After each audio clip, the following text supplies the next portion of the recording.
మహాపరిశుద్ధుడవైన మా పరమందున్న తండ్రి, నిరంతరము స్తుతికి పాత్రుడవయుండి పరిశుద్ధుల స్తుతులు అంగీకరించుచు నా తండ్రి ఆరాధించబడుతూ పొగడబడుతున్న తండ్రి నిన్ను ఘనపరుస్తూ ఉన్నాము. నీవు తప్ప ఈ భూమి పైన, ఆకాశం పైన, ఆకాశము క్రింద ఎవరునూ కూడా మాకు రక్షణ ఇవ్వలేదు. నీవే ఇచ్చితివి కనుక నిన్ను ఘనపరుస్తూ ఉన్నాం.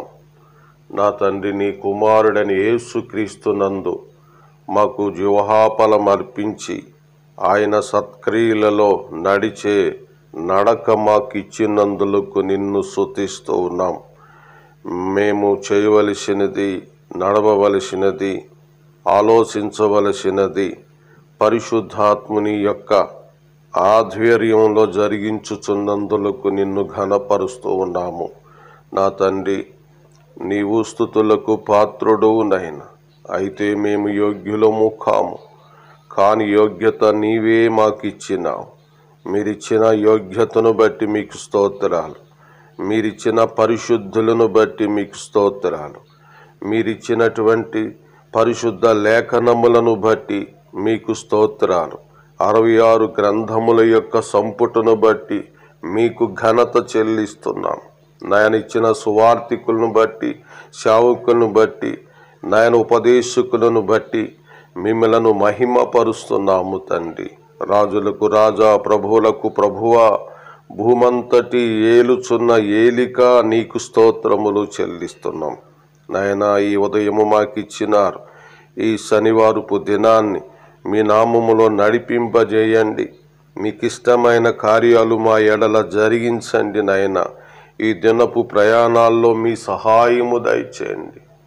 నా తండ్రి, ఈ దినము నాయన కొత్తగా వ్యాపారాలు ప్రారంభించబడుతున్నవి, సహాయం చేయండి. నాయన, ఈ దినమందు శుభకార్యాలు, బిడ్డల యొక్క కార్యాలు జరుగుతుంటుండగా మేలు చేయమని ప్రార్థిస్తున్నాం. ఈ దినమందు ఆసుపత్రులను ఉన్న ప్రియ బిడ్డలు ప్రార్థన అవసరతలు కోరినారు. స్వస్థతపరిచి సహోదరులను ఆరోగ్యంగా ఉంచి, సహోదరులను ఆరోగ్యంగా ఉంచి గృహాలకు తీసుకురమ్మని ప్రార్థన చేస్తూ ఉన్నాం. అయిన వారిని పోగొట్టుకుని దుఃఖముఖముతో ఉన్న నాయన వారికి ఓదార్పును ఈ దినమును అనుగ్రహించమని ప్రార్థన చేస్తూ ఉన్నాం. తండ్రి, నీకు స్తోత్రములు చెల్లిస్తున్నాం. నిన్ను మేము ఘనపరుస్తున్నాం. గల్పలో ఈ దినపు పనులంతటిలో నీ బిడ్డలైన వారు పాల్గొని సాగుతూ ఉంటుండగా మేలు చేయండి. వారు ఆశీర్వాదకరముగా, దీవెనకరముగా జరుగుటకు వారికై మీ బలం అనుగ్రహించమని ప్రార్థన చేస్తున్నాం. నా తండ్రి, గల్ప ప్రయాణాలు చేయవలసిన వారి యొక్క ప్రయాణాలు క్షేమంగా, ఆశీర్వాదకరముగా మీ నామంలో జరిగించమని ప్రార్థన చేస్తూ ఉన్నాం. నా తండ్రి, ఈ దినము నీ వాక్షముతో మాతో మాట్లాడండి. నీ పరిశుద్ధ లేఖనాలలో ఉన్న జీవము మాకు అనుగ్రహించండి. వినువారికి మేలు చేయండి. ప్రయోజనకరముగా ఈ కార్యక్రమం ఉండుటకు సహాయం చేయండి. పాపికి రక్షణ దయచేయండి. రక్షింపబడిన పాపి ఉజ్జీవించబడుటకు కృప అనుగ్రహించండి. ఘనత మహిమ ప్రభు పేరట అడిగి ఈ ప్రార్థన చేయుచున్నాము మా పరలోకపు తండ్రి. ఆమేన్. ప్రభునందు ప్రియులారా, ప్రభు పేరట మీ అందరికీ నా హృదయపూర్వకమైన శుభాలు, వందనాలు తెలియజేస్తూ ఉన్నానండి. మనము ఈరోజు హెబ్రీయులకు రాసిన పత్రిక 2వ అధ్యాయము 10వ వచనంలోనికి వెళ్తున్నామండి. 10వ వచనాన్ని చదువుకుందాం. ఎవని నిమిత్తము సమస్తమును ఉన్నవో, ఎవని వలన సమస్తమును కలుగుచున్నవో, ఆయన అనేకులైన కుమారులను మహిమకు తెచ్చుచుండగా వారి రక్షణకర్తను శ్రమల ద్వారా సంపూర్ణునిగా చేయుట ఆయనకి తగును. చదవబడిన లేఖనాలు మన వినికిడిలో ప్రభు దీవించును గాక.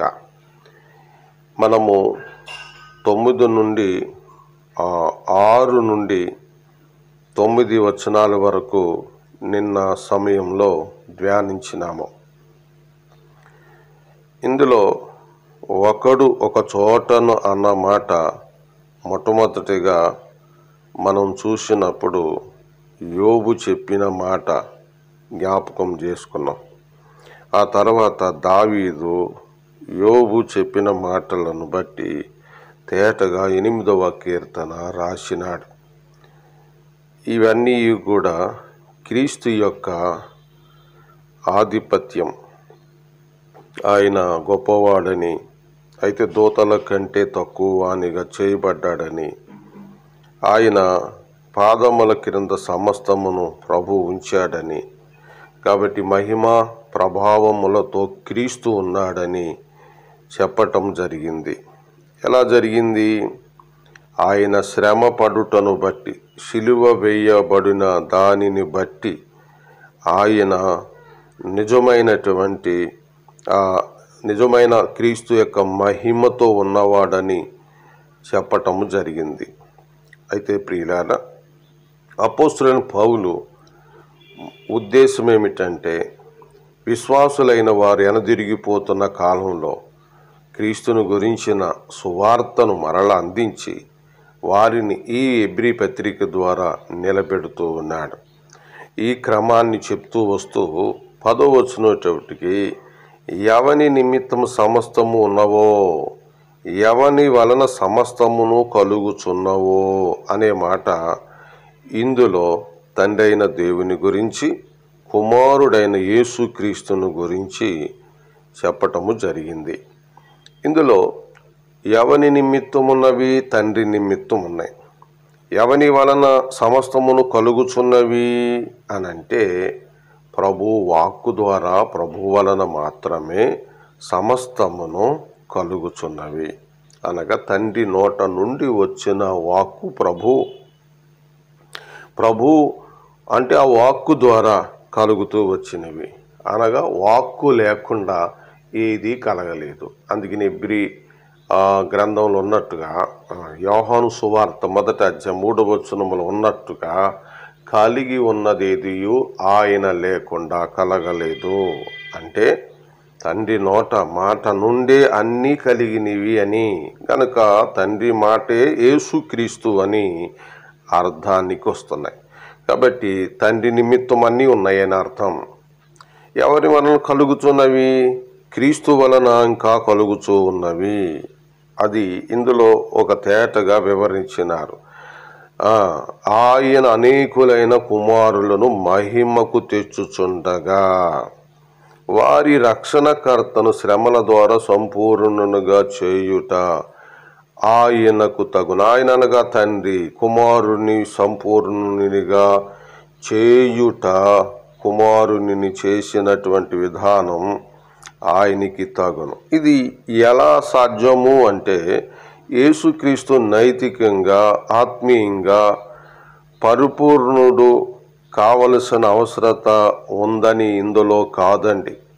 ఎందుకంటే ఆయన ఎవరికి సంపూర్ణంగా ఒక నావికుడుగా, ఒక నాయకునిగా ఉండగలుగుతాడంటే నమ్మిన వారికి మాత్రమే. ఇక ఇందులో క్రీస్తు యొక్క శ్రమలు ఎందుకు జరిగినవి? తనను మనకు ఒక సంపూర్ణునిగా, అంటే నమ్మిన వారికి సంపూర్ణుడుగా నుండుట కొరకు మాత్రమే ఆయనను తండ్రి అయిన దేవుడు అలా చేసి మనకు ఒక తగిన నాయకుణ్ణి అనుగ్రహించినాడని అర్థం అండి. ఉదాహరణకు మనకి ఒక పడవ అవసరము. ఆ పడవ ఎప్పుడు అవసరమవుతుంది? మనము ఈ ధర నుండి ఆ నది దాటేటప్పుడే మాత్రమే అది అప్పుడు అవసరం.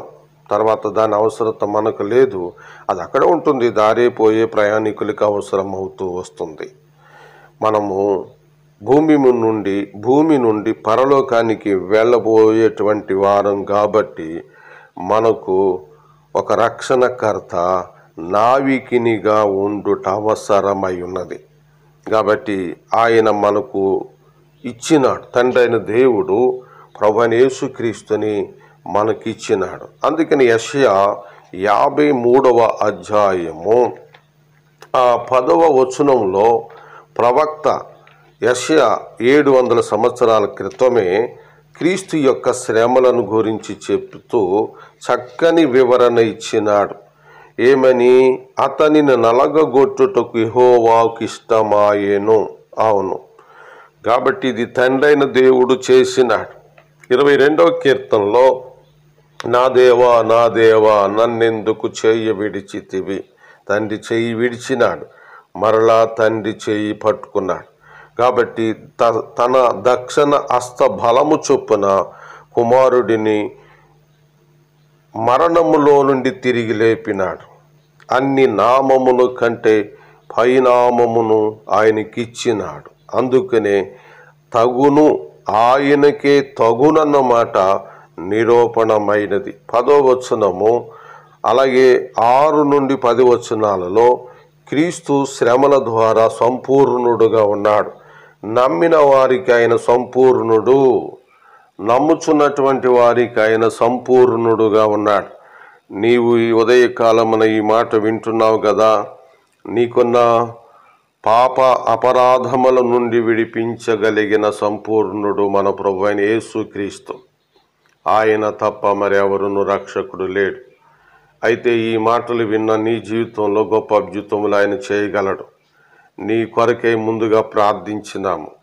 ఆ రక్షకుని దగ్గర మనం నివాసం ఉంటున్నాము.